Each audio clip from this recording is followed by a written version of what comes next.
அதே மாதிரி விரதம் இருக்கும்போது இப்ப என்ன பண்றாங்கன்னா, நான் விரதம் இருக்கிறேன், சஷ்டி விரதம், காலம்பர ஃபேஸ்புக்கு நல்ல 4 படம், ஓகேங்களா, யூடியூபு, தயவு செய்து அதெல்லாம் பண்ணாதீங்க.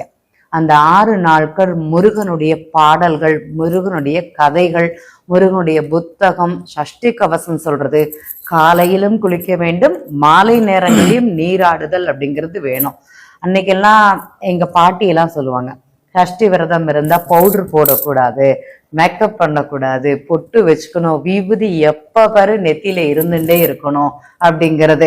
அதே மாதிரி தரையில தான் படுக்கணும், பெட்ல படுக்க கூடாது. தரையிலன்னா ஒரு துணியை விரிச்சு இல்லைன்னா அதற்காக ஒரு பாயை ரெடி பண்ணிட்டு தலவாணியில படுக்க கூடாது.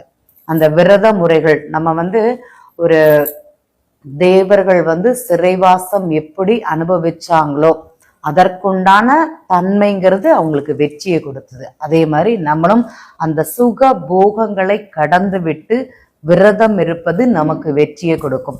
சிலர் பார்த்தீங்கன்னா, நான் விரதம் இருக்கிறேன்னு சொல்லிட்டு நல்ல பெட்ல போய் 6 நாளும் படுத்து தூங்குவாங்க. அது கை கொடுக்குமானா கை கொடுக்காது.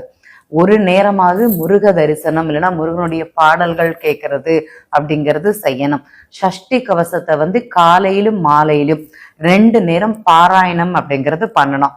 இல்லைங்க எங்களால பண்ண முடியாது, அப்ப நீங்க அடுத்தவங்க பண்றத கேட்க வாட்டி கண்டிப்பாக செய்யணும். இப்ப இன்னைக்குதான் டிவி மொபைலு எல்லாமே இருக்கு, அதுல ஓட விட்டுட்டு நம்ம அதுக்கு பின்னாடியே கேட்டுட்டு இருந்தாலே போதும், அது பலிதம்.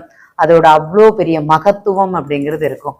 ஒரு செயலை திருப்பி திருப்பி செய்யறதுனால அதோட தன்மைகள், அதோட பலம் அப்படிங்கிறது கூடும்.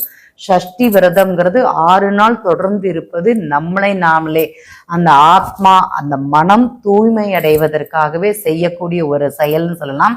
அதை செய்தவர்கள் வெற்றிங்கிறது எல்லாருக்குமே கிடைச்சிருக்கு.